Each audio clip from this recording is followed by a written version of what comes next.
periférico, flebólogo, especialista en ecodoppler. Así, ¿no? Padre de 4 hijos también, mucho más importante que todo lo demás. Presidente. Y presidente actual de la Sociedad de Biología y Ecología de la provincia de Buenos Aires. Nos va a hablar esta noche de Flebotac Multislide, investigación, docencia y diagnóstico. Eso, vamos a tratar. Doctor, te escuchamos. Bueno, muchísimas gracias por la invitación, por todas las atenciones. Es un placer enorme estar acá con ustedes. Muchas gracias. Hoy conocí Rosario, Pablo me hizo conocer Rosario, andamos por todos lados. Bueno, la idea de esta charla era hablar de la flebografía multislice en 3 dimensiones que venimos desarrollando hace algunos años en Bahía Blanca y encargarla desde 3 puntos de vista, de cuál es su utilidad en el diagnóstico, cuál es su utilidad en la investigación y cuál es su utilidad en docencia, cómo podemos enseñar con la flebotomografía.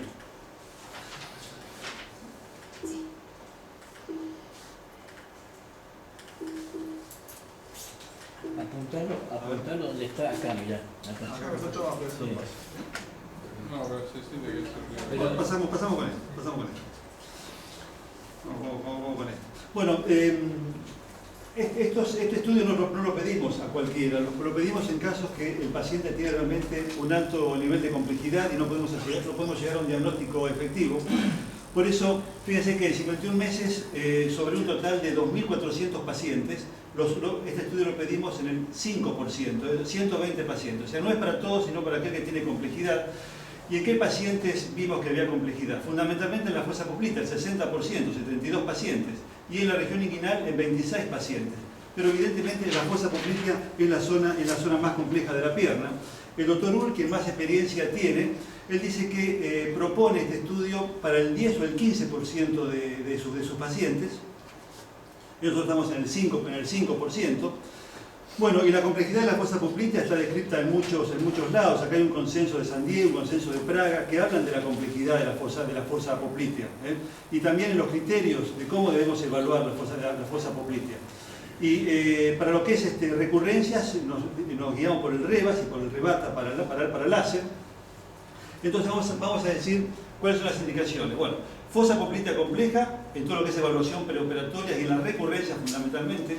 Hay una región inguinal compleja, con recurrencias y con el estudio de la parte linfática, que la vamos a ver, la insuficiencia venosa pelviana, perforante de localización atípica, malformaciones venosas. Cuando estuvo Uhl en Buenos Aires, dijo, tengo 2 indicaciones para la tomografía multislide: la insuficiencia venosa pelviana y la evaluación de la fosa poplítea.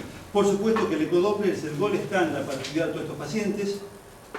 Y hay muchos trabajos sobre indicaciones de la flebotomografía, muchas indicaciones, pero básicamente las que les he mencionado. Y este trabajo de Uhl, que más experiencia tiene, habla que fundamentalmente dice fosa poplítea, malformaciones vasculares congénitas, y dice que es una gran herramienta para diagnosticar, para enseñar y para investigar, que es justamente los 3 ítems que yo me gustaría hablar esta noche. ¿Cómo hacemos los estudios? Bueno, el estudio lo estamos realizando con un equipo de 64 pistas, inyectamos 100 a 120 centímetros de contraste iodado. La decisión se comienza a los 80 segundos. Bueno, son detalles técnicos. Lo importante es que el rastreo, lo que dura el estudio en sí, es de 25 segundos. ¿Y cuándo decimos entonces, llegamos al diagnóstico de fosa poplítea compleja? Cuando decimos que su patología es de difícil interpretación anatómica y hemodinámica, tanto en las preoperatorias, insuficiencia primaria, como en las recurrencias.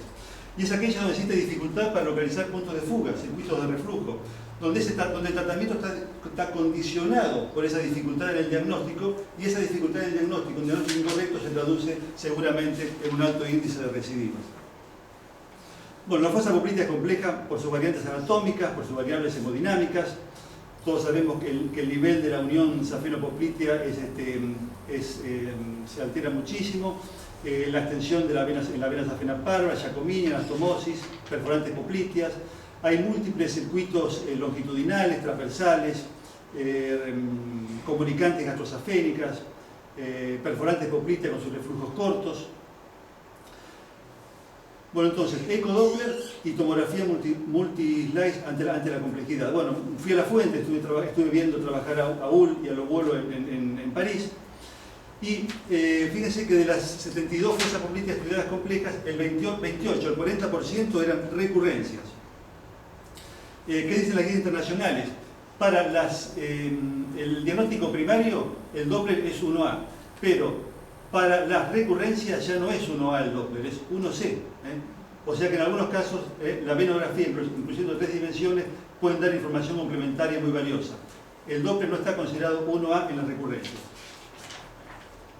Bueno, todos los casos que tenemos, y vamos a empezar a mostrar algunos. Bueno, cuando uno estudia una fosa poplítea, memorizar esto o interpretar esto es muy difícil. Y yo digo, ¿para qué vamos a tener en la cabeza todo esto o hacer estos esquemas si podemos entrar en la fosa poplítea y sacarle una foto al problema? Podemos sacar una foto. La perforante poplítea es la que Pozzi llama la perforante olvidada, es aquella que nos acordamos cuando estudiamos las recurrencias. Y empezamos a ver algunas imágenes de una perforante poplítea aneurismática. La tomografía multislide da 2 tipos de imágenes, las imágenes volumétricas y las imágenes de máxima intensidad de proyección, que son estas como si fuese una tomografía común o una resonancia. Este es un paciente con una perforante poplítea, fíjense, que nace de la vena gastrocnemia. Esta es la vena poplítea, la vena gastrocnemia, y la perforante poplítea naciendo de la gastrocnemia y a veces con una difícil interpretación con el Doppler.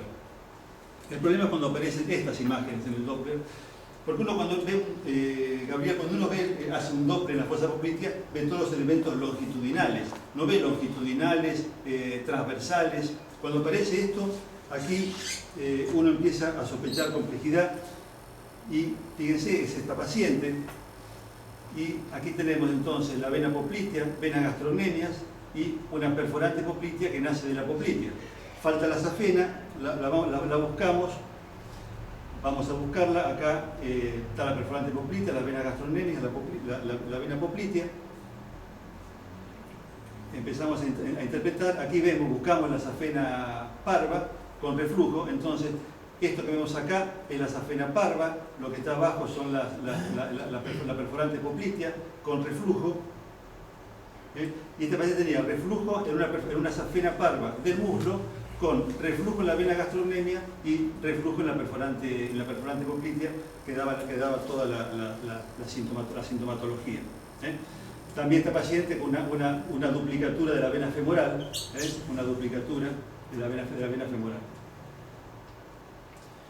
Bien, otro paciente, fíjense, este es un paciente, acá tiene la vena poplítea, la safena parva y una perforante poplítea que sale de la safena parva. Aquí tienen el callado de la safena parva y una perforante poplítea de la vena poplítea. Y aquí, fíjense, esta es la safena parva que está englobando el nervio tibial. Si hacemos un esquema, el nervio tibial pasa aquí, pasa en el callado de la safena parva. Bien, estos son. Acá Do describe que las perforantes poplíteas pueden ir a la poplitea, pueden ir a la safena parva o pueden ir a la vena gastrocnemia. Acá hay una perforante poplitea que va a la vena gastrocnemia. Entonces, tenemos perforantes poplíteas que van de la safena parva a epifacial, como en este caso, es la safena parva y va hacia la vena epifacial. Tenemos perforantes poplíteas que van de la vena poplitea a epifacial, como en este caso. Esto es una perforante poplítea con reflujo ascendente que provoca insuficiencia de la safena magna. Y perforantes poplíteas que van de la gastrocnemia a epifacial, como en este caso, de la vena gastrocnemia, tronco común, y de la gastrocnemia sale la perforante poplítea. Y después tenemos perforantes que van de la vena poplítea a la safena magna, a la safena parva, como esta. Otra que va del gastrocnemio a la safena parva.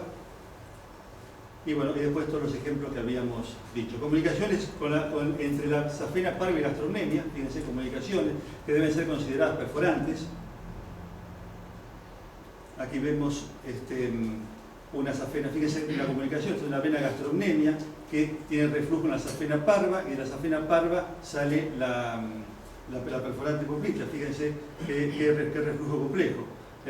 Otra perforante poplítea, esta se la habíamos visto, pero fíjense, esto es muy difícil con el Doppler, ver el lugar Ahí está la unión con donde sale el reflujo.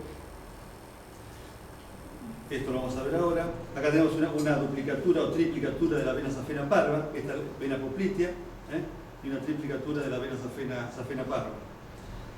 Este paciente les decía hoy, fíjense, esta es la vena gastrocnemia. La vena gastrocnemia tiene una comunicación con la vena safena parva, con la prolongación en el muslo, y de la vena safena parva sale la perforante poplitea. Son reflujos complejos. Esta es una vena que no sé cómo se describe, así Gabriel me ayuda. Es una vena que viene a la vena gastrocnemia, que es esta es la vena poplitea, viene a la vena gastrocnemia y tiene una comunicación con la vena femoral profunda. Puede ser una vena ciática tal vez, pero la verdad es que yo no sé cómo describirla. Entre la vena femoral profunda y la vena gastrocnemia. Bien, este paciente, fíjense, esta es la vena poplitea, son casos complejos, vena poplitea, vena safena parva, esta es la vena safena parva, y las dos venas gastrocnemias van a la vena safena parva, a un tronco común a la poplitea. Si uno hace un FOAM o hace un láser acá, bloquea también todas las comunicaciones con las dos gastrocnemias desembocando en la vena safena parva. Y esta es la perforante de May, la gastrocnemia posterior. Aquí tenemos una vena gastrocnemia con un callado de safena parva, que acá es hipoplásico, y asciende inmediatamente para hacer un reflujo ascendente a la safena magna. Aquí lo ven mejor, fíjense, acá está hipoplásica la safena parva, gastrocnemia, la poplitea, y acá hay un reflujo ascendente a safena magna. Bien, aquí lo vemos. Y aquí fíjense que yo tenía ganas de hacer un FOAM acá o un láser acá, pero cuando miré desde este lado veía que las venas gastrocnemias iban acá, a esta safena. Las venas gastrocnemias van a la safena, así que si yo hacía colocaba una fibra acá, como tenía ganas de colocar, o un láser, bloqueaba también las venas gastrocnemias que van a la safena.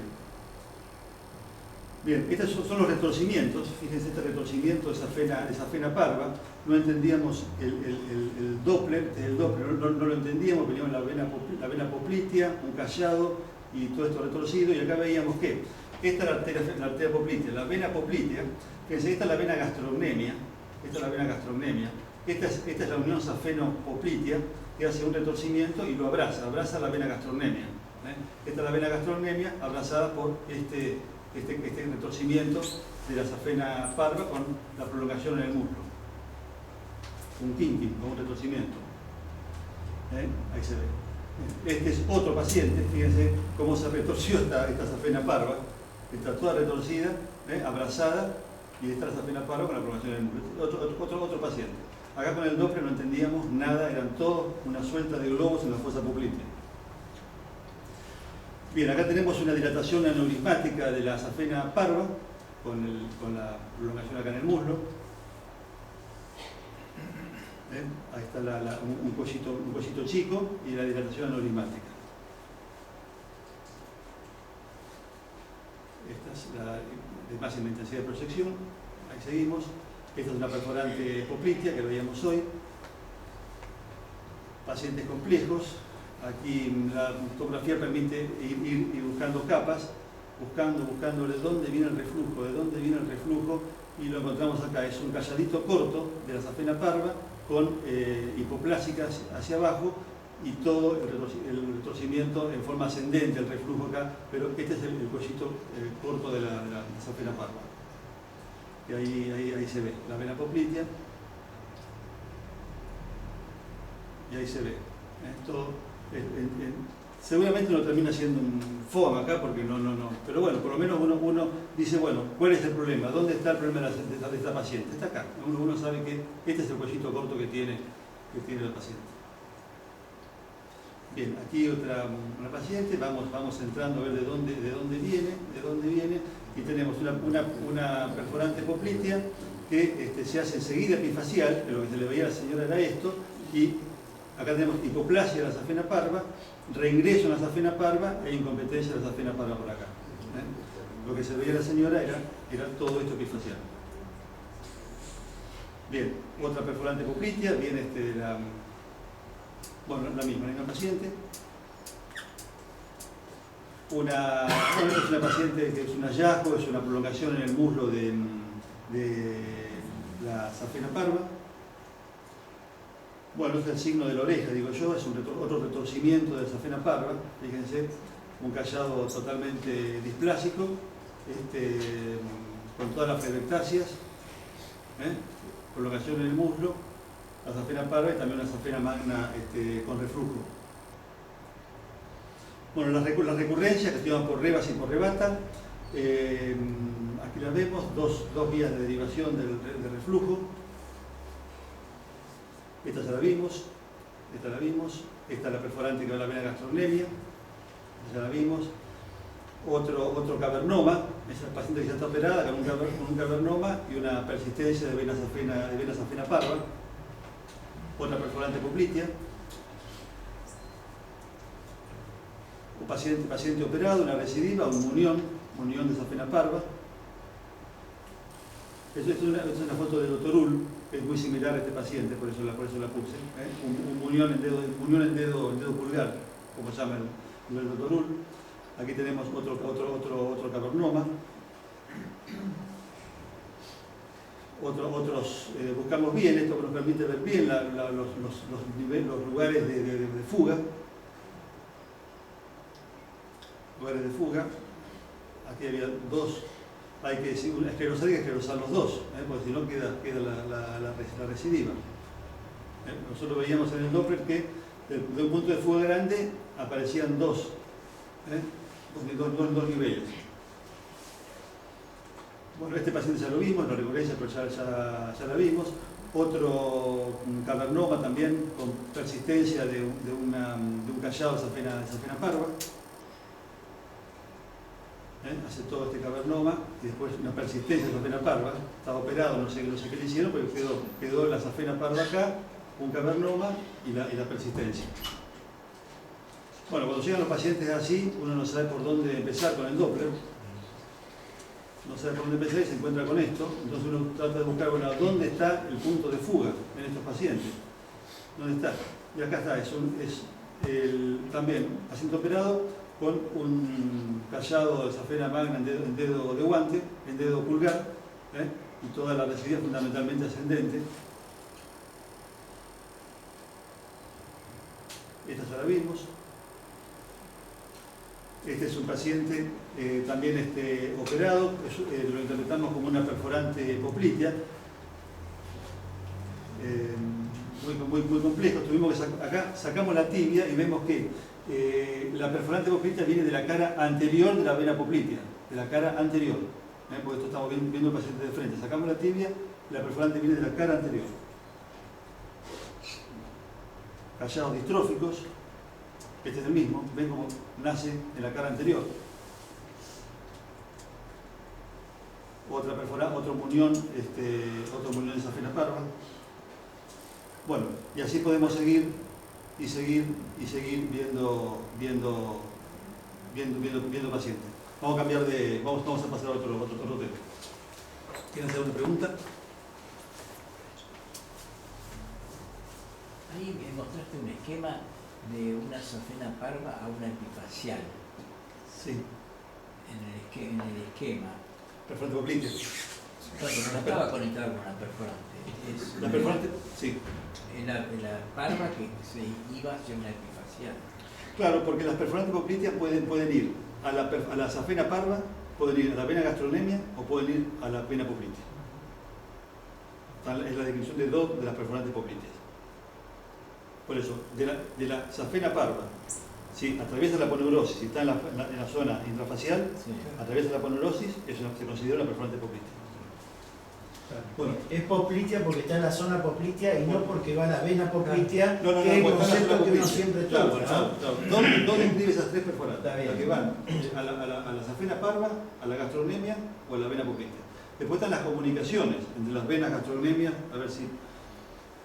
En el esquema ese habías puesto de una safena parva a una epifacial, pero claro, no estaba conectada con una perforante. No, debe haber estado conectado. Algo tiene que tener.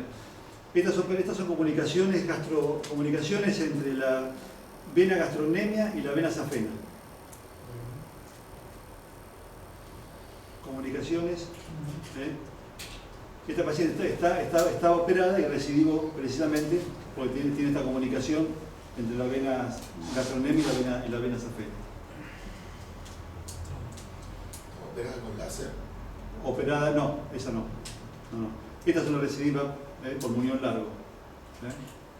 Porque ahora, como para la safena parva, según todos los trabajos que he leído, no aconsejan para nada entrar con una fibra, y yo tampoco lo haría, entrar con una fibra a la fosa poplitea, estamos dejando un munión de 2, 3, hasta 4 centímetros.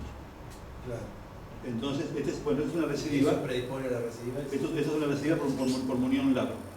Si agarramos cualquier libro de flebología de hace 15 años, decían, hay que ligar la vena safena al ras de la vena poplitea. Ahora resulta que no, ahora resulta que podemos dejar 4 centímetros y no pasa nada.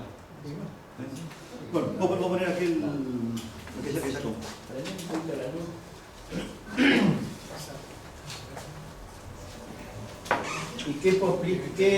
¿Y la recidiva esa? Sí. Es muy fina ahí la safena arriba. Este es fina, claro que sí, pero mirá el ecodoque que le digo. Pero andás con ecodopter, no sé si lo ves tan fácil eso.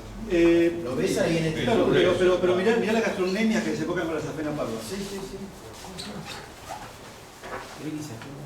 Sí, después volvemos a esto. Ah, bueno. Entonces acá. Ahora vamos a investigación.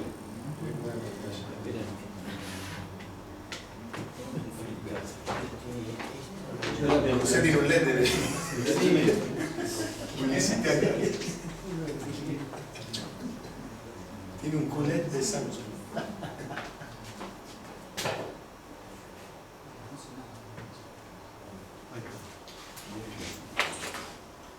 Y escúchame, y esto te pones por atrás. Pastilla. No.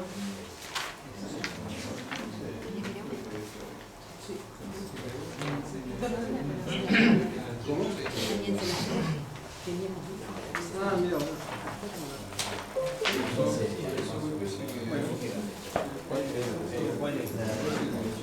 No corre con nada.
Para combatir F4.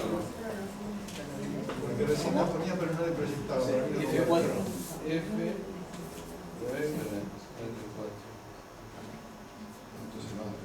Y ahí que Ahí está. no, pero lo tengo que prender. No, tienen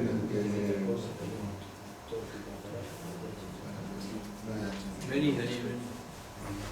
ahí fíjate que puede compartir. Acá nos pone, ha fallado. Esta. No. Vení. Ha Ahí fallado. no comparte la Acá.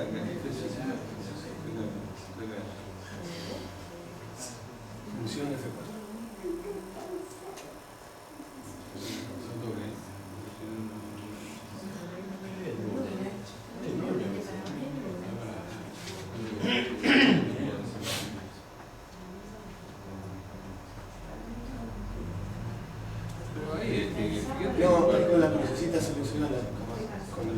flechita cuando le hace la función. ¿Y ahora para seguir?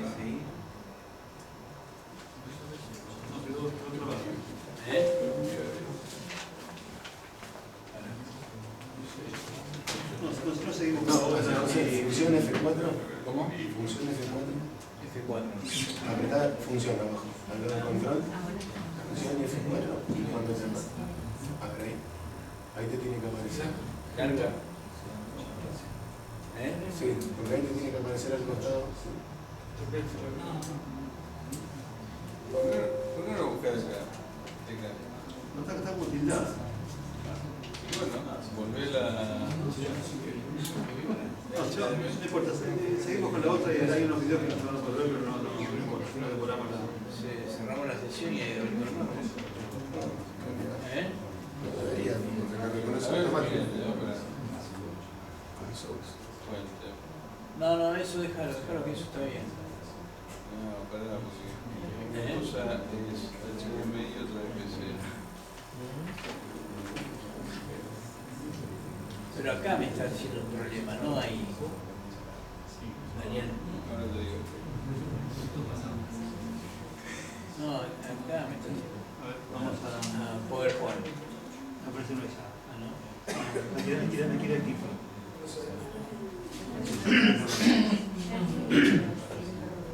Otra vez, sí, como equipo.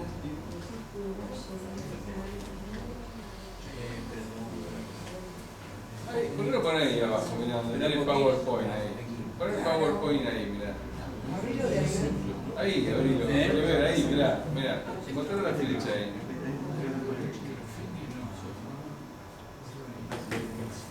En las barras de tarea abajo. ¿Lo ves que ahí abajo? Ya está. No te pongas nervioso. Ah, pero no te estamos explicando. Ahí afuera, ahí está. Ahí está. Perfecto, muy bien, acá, profesor. Bueno, vamos a ver un poquito de investigación.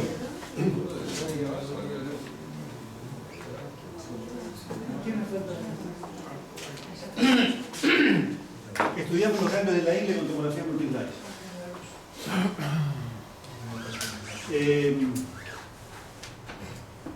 No. Ahí está. Bueno, yo humildemente les cuento, este trabajo lo presenté en el American College of Phlebolgy el año pasado en el Congreso Anual en Nashville y me dieron un premio. Esto hay que comentarlo porque no es común que el American College of Phlebolgy acepte un trabajo y después nos den un premio con reconocimiento de calidad científica, un premio en dólares y todo. Así que esto hay que mencionarlo, es una alegría. Gracias. Bueno, hoy comentábamos que en la fosa inguinal 26 pacientes eran complejos. Pero, ¿por qué?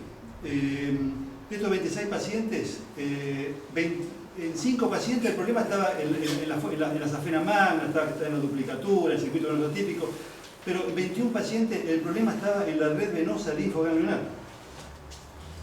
Y de estos eran 15 pacientes eran recurrencias y 6 primarios. O sea, la complejidad en la insuficiencia venosa primaria provocada por la red venosa linfoganglionar inguinal. Entonces, el objetivo del trabajo era describir esta lámina linfoganglionar inguinal y evaluar cómo esta lámina, estos ganglios participaban en la insuficiencia venosa primaria y recurrencial.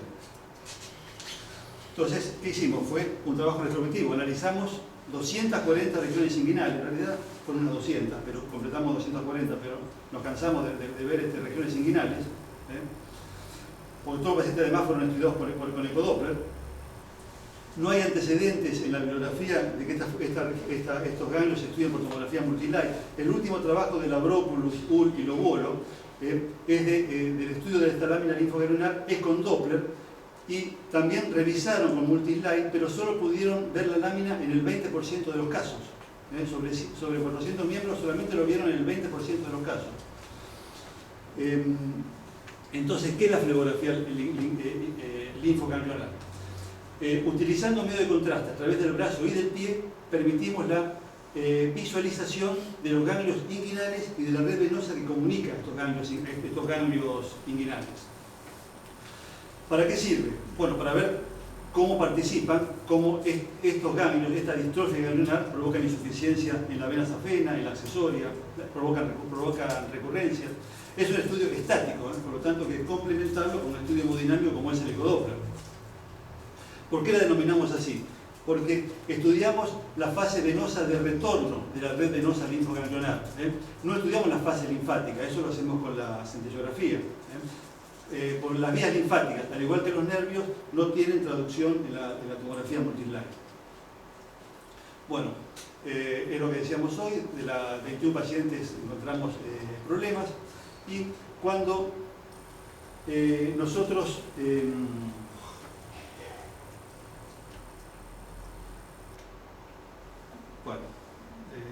me demora mucho con la... Cuando vemos en la región inguinal, la reina, por supuesto, es el complejo anatomo-funcional safeno-femoral, pero hay ganglios que también acompañan y que no nos debemos olvidar de ellos. Esta lámina venosa no está, por ejemplo, en la nomenclatura oficial, tampoco en las recurrencias, no está mencionada como incluida como causa de recurrencias en las guías internacionales, no está incluida en la nomenclatura oficial. ¿Querés pasar eso? No tiene importancia. Bueno, entonces, nosotros vemos que la región inguinal la conocemos toda, la vena femoral, la safena, la accesoria, las venas inguinales, la fascia muscular, la fascia safénica, pero aparecen los ganglios. Y estos ganglios siempre los vamos a encontrar entre la fascia muscular y la fascia safénica. No vamos a encontrar ganglios.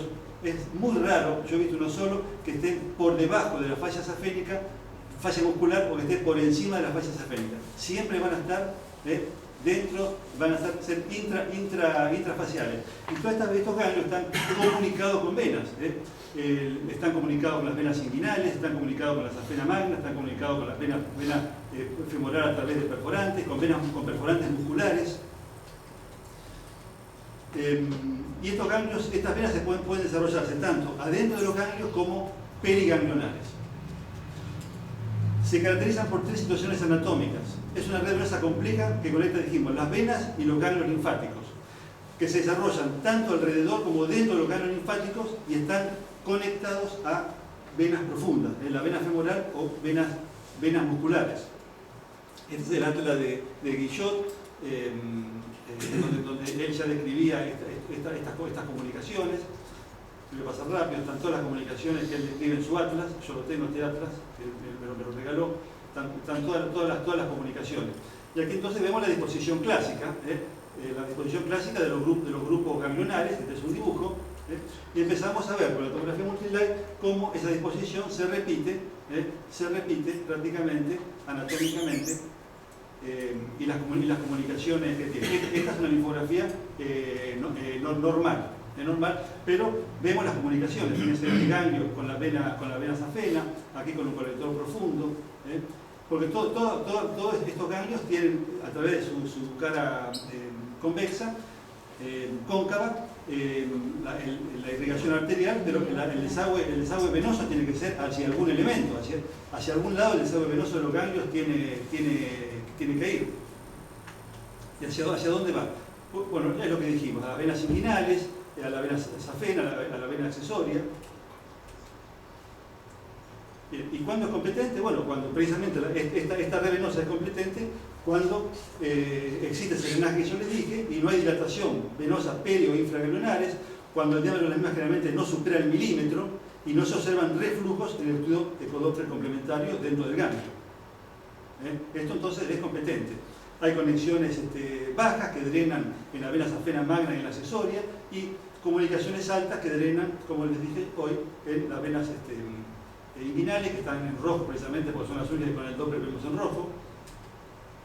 ¿Y cuándo está incompetente? Cuando se produce el reflujo. Hay reflujo de las venas inguinales al ganglio, de la vena femoral al ganglio, de las perforantes. Hay reflujo. Y este reflujo va a provocar una distrofia dentro del ganglio, y esta distrofia se va a manifestar como vamos a ver. aquí los distintos tipos de reflujo que pueden tener los ganglios. Entonces, es incompetente cuando el drenaje ganglionar se invierte al recibir flujo de los sistemas anteriormente mencionados. Y encontramos venas peri e infraganglionares dilatadas entre fascias y es difícil ver la ruta de ese reflujo. Fíjense acá, estos son ganglios distróficos con reflujo, estos ganglios están llenos de varices adentro y esas varices, ese drenaje debe ir a algún lado. Como vamos a ver. Entonces, esto es incompetencia, baja y alta. Bien, entonces existen tres posibilidades de incompetencia: a través de las perforantes directas de la vena femoral o a través de la fascia muscular, a través del hemiabdomen inferior, todo el abdomen inferior que drena a través de las venas inguinales, también repercute en los ganglios, y reflujo a partir de la vena safena, de la accesoria y también de la accesoria anterior y de la accesoria posterior. Nosotros decimos que esta lámina no está bien investigada, que las disecciones anatómicas fueron las primeras en confirmar su existencia, el ecodoble, por supuesto, se fue el estándar para este estudio y que no es tenido en cuenta, bueno, lo que ya mencionamos, no lo vamos a repetir. Esto es lo que vemos en el ecodoppler. Fíjense, el ganglio es fácilmente reconocido con su ojo, y aquí vemos cómo este ganglio está drenando en la vena safena. Aquí el ganglio está drenando en la vena safena. Entonces la fascia safénica, la fascia muscular, la fascia safénica y los ganglios. Aquí hay una incompetencia de la vena safena magna, pero siempre los ganglios intrafaciales. Infrecuentemente vemos un ganglio, como en este caso, un ganglio por debajo de la fascia muscular. Este es el ganglio. Muy comúnmente la safena accesoria anterior descansa en un ganglio, muy frecuentemente. El 70% de los pacientes que yo vi con Doppler, la safena accesoria descansa en un ganglio. Y fíjense cómo el ganglio desagua, tiene el flujo en la accesoria. Aquí vemos el drenaje del ganglio, el drenaje en la vena ganglionar, fíjense. Y cuando aquí hay una dilatación, una hipertensión venosa dentro del ganglio, eso va a la accesoria o va a la safena. La dilata y la hace insuficiente, con válvulas que normal. Fíjense cómo trabaja el ganglio hacia la safena. Estos ganglios desagotan en la safena. Bien. El ganglio de la accesoria, de la safena. Aquí tenemos una adenitis inguinal que también se distingue muy fácilmente y que está englobando a la accesoria anterior. Este ganglio, a través de una vena perforante, fíjense con la vena safena, es una vena perforante con la vena femoral, perdón, que alimenta la distrofia ganglionar. Fíjense la insuficiencia de la vena perforante alimentando el ganglio. Y este ganglio, este flujo, va a transmitirse a la safena, o acá puede transmitirse hacia cualquier lado. Bien, aquí también vemos lo mismo, el reflujo a través de la vena perforante.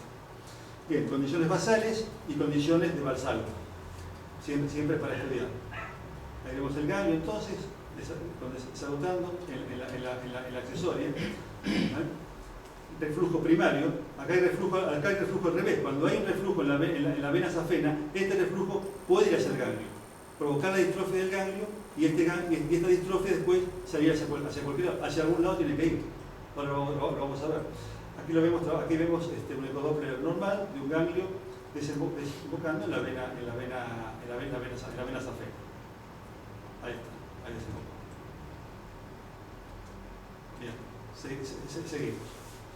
Ahí tienen, fíjense, esta es una vena accesoria descansando sobre un ganglio, y aquí vemos cómo está ingresando continuamente el afluente del ganglio, la vena ganglionar, desembocando ahí continuamente.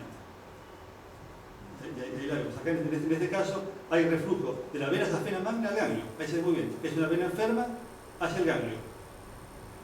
Hacia el ganglio. Es este. Bien.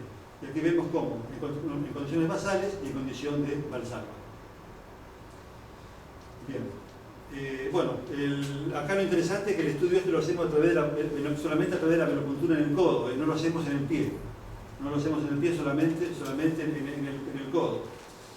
Lo que decíamos, no estudiamos la función de los ganglios linfáticos, estudiamos la parte venosa.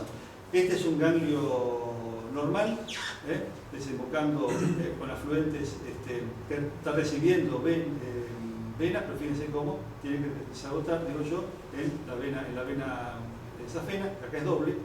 Esto sería el mismo paciente que en un estudio de disección en las venas y el desagüe. Acá se ve en el doble. Esto es normal, acá hay una duplicatura de la vena safena. Bien, y empezamos a ver entonces con más detalle, esto es normal, fíjense, los ganglios, las conexiones, la accesoria anterior, el ganglio con la perforante muscular. Y aquí lo vemos más claramente, el ganglio, acá está la vena afluente del ganglio a la safena, a la safena accesoria. Fíjense cómo se van uniendo, todos se unen, todos los ganglios se unen. Lo interesante de esto es que nosotros no estamos viendo neovascularización. En todos los pacientes de urgencia no vemos neovascularización, nosotros lo que vemos son venas que salen de los ganglios, venas dilatadas que salen de los ganglios. No hay neovascularización. Fíjense, el ganglio,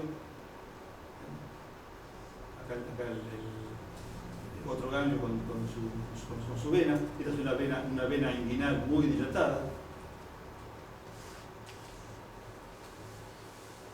Aquí está el ganglio. Estos son casos normales. Fíjense, estos son casos normales. Acá se alcanzan a ver algunos colectores linfáticos. Estos son colectores linfáticos, fíjense con las válvulas. Estos son colectores linfáticos. Ahí se ven con un poco de aumento, se ven los colectores linfáticos. Y la vena que va a la accesoria. Esto se pierde nitidez cuando se le da zoom, pero ahí se ve la vena y la arteria ganglionar y el drenaje venoso acá y acá. Bueno, esto es normalmente, fíjense, los ganglios donde tienen que desagotar. Lo vamos a pasar más rápido, así vemos. Entonces, esta red venosa está involucrada en la insuficiencia venosa primaria y en la recurrencia. Vamos a ver una insuficiencia primaria de accesoria anterior. Con insuficiencia primaria, esta vena estaba dilatada por el reflujo del ganglio. Hasta acá la vena estaba normal y a partir de acá estaba patológica. No es una insuficiencia arterial, es una insuficiencia a partir del drenaje del ganglio. Acá está dibujado. La safena sin reflujo. La válvula terminal y preterminal de la accesoria anterior, que es la que las tiene, estaban competentes, y el reflujo a partir del ganglio. El reflujo a partir del ganglio. Bien, vamos a ir más rápido. Las maniobras de Valsalva que explican eso. Esto ya lo vimos, vamos a pasarlo. Vamos a pasarlo, así vamos a ver otros casos, las flechas que indican el reflujo. Bien. Vamos a ver ahora conexiones ganglionares con la vena safena magna. Válvula ostial competente, válvula preostial competente, la safena magna incompetente a partir del desagote de la ganglionar. Descrita ya por Guillot. Fíjense que Guillot acá describe este circuito. Este es un dibujo de Lobolo. Vena femoral, drenaje hacia el ganglio hacia la safena magna e incompetencia acá. Esto lo puse para ver que no estoy inventando un circuito raro. El circuito ya lo describió acá Lobolo en el libro y lo describió Guillot. Y es muy intenso el reflujo que hay. Ahora muestro, porque ahora hay que mostrarle el caso para que me crean. Si no muestro el caso, vamos a ver el caso del reflujo. Vamos a ver el caso. Bueno, esto lo paso rápido porque es lo de uno. No, pasalo. Incompetencia acá de la... Bien, acá se ven las comunicaciones. ¿Y eso se logró identificar con ecodoppler o necesitaste el TAC? Con el ecodoppler se identifica. A ver, yo no voy a pedir un ATAC para ver esto, pero como hicimos un estudio retrospectivo de todos los pacientes que lo hemos estudiado, este paciente a lo mejor tenía una perforante pública compleja y fuimos a buscar estudiamos todos arriba. Sí, yo no voy a pedir un ATAC para estudiar una recurrencia por ganglio, salvo que sea algo muy complejo, que sea muy interesante, que lo podamos ver. Bueno, esto es normal, fíjense, el ganglio y el desagüe. Esto es patológico, fíjense, vena safena magna, accesoria anterior, perforante ganglionar, distrofia ganglionar, drenaje acá, y fíjense, el drenaje que da y que provoca incompetencia de la vena safena magna. Válvula ostial normal, válvula preostial normal, incompetencia de la safena magna como punto de partida de la distrofia ganglionar. Fíjense, esto es normal, acá, hipertensión, hiperflujo. Fíjense que el diámetro de la comunicación es tan importante casi como la safena, la mitad. Pero esto va a provocar la incompetencia de la safena. Por eso, si tratamos este paciente, hacemos FOAM en la safena o LAS en la safena, después tenemos la recurrencia, como la vamos a ver, la recurrencia por no tratar la red linfoganglionar incompetente. Esto es lo que pasa acá, la perforante es esta, la distrofia ganglionar y el reflujo en la vena safena magna. Lo mismo, acá se ve un poquito más de lejos. Ahí está, si vemos que en el Doppler acá, vemos esto, la comunicación cerca. Si vemos esto vemos dentro del ganglio, y si hacemos un Doppler acá,